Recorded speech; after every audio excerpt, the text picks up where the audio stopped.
और उसमें से बचाओ। मेरे नबी फरमाते घर में अगर कभी गोश्त बने तो एक कटोरा पानी थोड़ा ज्यादा कर दो और पड़ोसी के यहाँ भी सालन भेज दिया करो।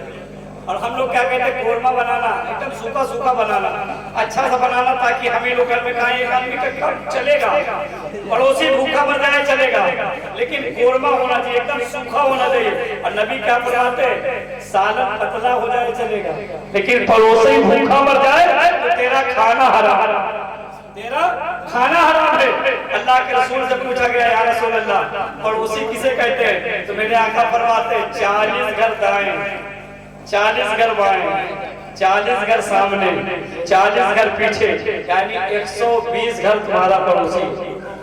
इसके अंदर अगर कोई भूखा मर गया, भूख से मर गया, कल बरोज़े क़यामत उससे पूछा जाएगा, हमने माल दिया था, मेरा बंदा भूखा मर गया, वो माल तूने कहाँ खर्च किया? कसम खुदा के जवाब नहीं दे सकते, जवाब नहीं दे सकते। हम और आप क्या बड़े बड़ों से पूछा जाएगा, जवाब नहीं दे पाएंगे, बड़े बड़ों से पूछा जाएगा, जवाब नहीं दे पाएंगे। तभी तो कहने वालों ने कहा सभी दरवाजे होंगे बंद तब ये फैसला होगा, चलो तौबा करो, तौबा का दरवाजा खुला होगा। अल्लाह तबारक व तआला हमें औलाद को अगर बेटी दे तो बेटी की कदर करो, बेटा दे की तरह इतराओ नहीं। होता क्या, बेटियां पैदा हो तो लोग मिर्चर भी नहीं बांटते, अब बेटा पैदा हो तो रसगुल्ला बांटते हैं, समझ रहे? लेकिन मेरे आका फरमाते सुनो, अल्लाह ने जिसे एक बेटी दी वो जन्नती है।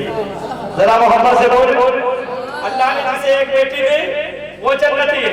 फिर मेरे आका फरमाते, एक साहबी खड़े हुए, कहा या रसूल अल्लाह किसी को अल्लाह ने अगर 2 बेटी दी हो, तो मेरे आका फरमाते 2 बेटियों का बाप जन्नती।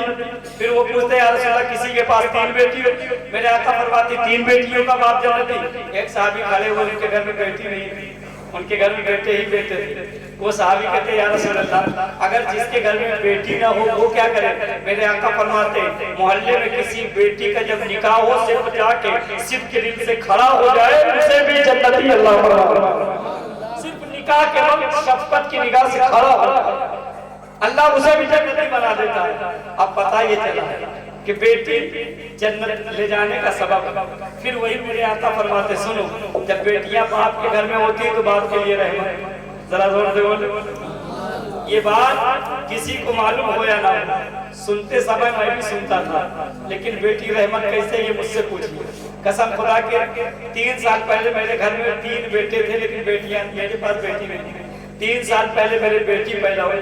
3 साल के अंदर हिंदुस्तान के उस जिले में गया हूँ जहाँ मेरे बाप दादा कभी नहीं गए। अल्लाह का शुक्र है, अल्लाह ने बहुत दिया। उस बेटी के पैदा होते ही जिस दिन मैं बीमार पड़ा, मुझे ऐसा एहसास हो रहा था कि अब मैं घर वापस नहीं जाऊंगा। हालात ऐसे थे, डॉक्टरों ने जब 3 अस्पताल से जब जवाब मिला, 4थे अस्पताल में मैं भर्ती हुआ, तो मैंने फकत इतना कहा था, ऐ मेरे मौला तूने सदका फातिमा दिया, तो उसी फातिमा के सदके में मैं अपने बच्ची के मुकद्दर से एक मर्तबा मुझे फिर से उम्र दराज अता फरमा दे। कसम खुदा के शाम को डॉक्टर ने कहा मौलाना कल आप घर जा सकते, कल घर जा सकते।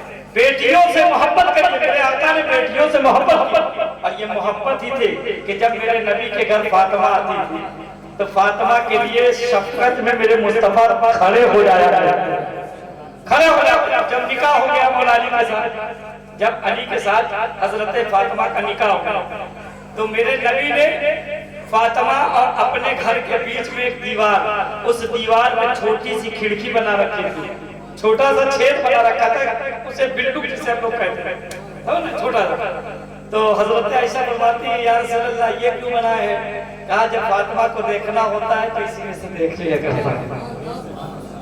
कभी कभी मेरे आका नमाज पढ़ते और 1 रकअत पढ़ते, 2 रकअत पढ़ते, और उसके बाद जब सलाम फेरते तो जल्दी से जाके उसी खिड़की पर खड़े हो जाते और आवाज लगाते बेटी फातिमा कहाँ हो? जब हजरत फातिमा जी अब्बू बताएं क्या बात है, हजरत नबी करीम सल्लल्लाहु अलैहि वसल्लम मुस्कुराते और कहते ऐ फातिमा तुझे देखने का मन कर रहा था इसलिए आवाज लगा, इसलिए आवाज लगा। बेटी से इतनी मोहब्बत अल्लाह के रसूल सल्लल्लाहु अलैहि वसल्लम ने फरमाया। तभी तो मेरे आका फरमाते हैं दुनिया का जो खानदान चलता है वो बेटों से चलता है, लेकिन मेरी जो नस्ल चलेगी वो मेरी बेटी से। बेटियां रहमत है, दुल्हन रहमत है। अब जरा देखिए,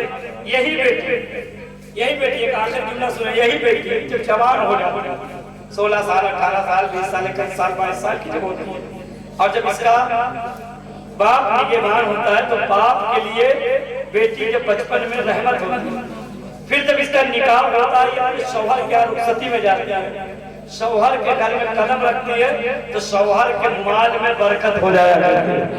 जरा मोहब्बत से बोले सुभान अल्लाह। माल में बरकत।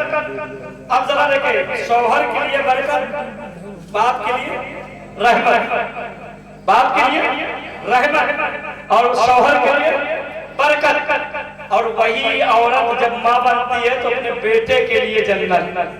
मेरे आका फरमाते बेटी पैदा होती है बाप के लिए रहमत होती है, शौहर के माल में बरकत होती है, अपने बेटों के लिए जन्नत होती है। मेरे आका फरमाते हैं लोगों सुनो, माँ इतनी बड़ी जन्नत है कि सारी कायनात मुस्तफा से जन्नत मांगती है और मुस्तफा अपना से जन्नत मांगा करते हैं। ये अपनी कदम उठाओ, तुम्हारे कदम के नीचे जन्नत है, तुम्हारे कदम के नीचे जन्नत है। बहुत बड़ी रहमत है।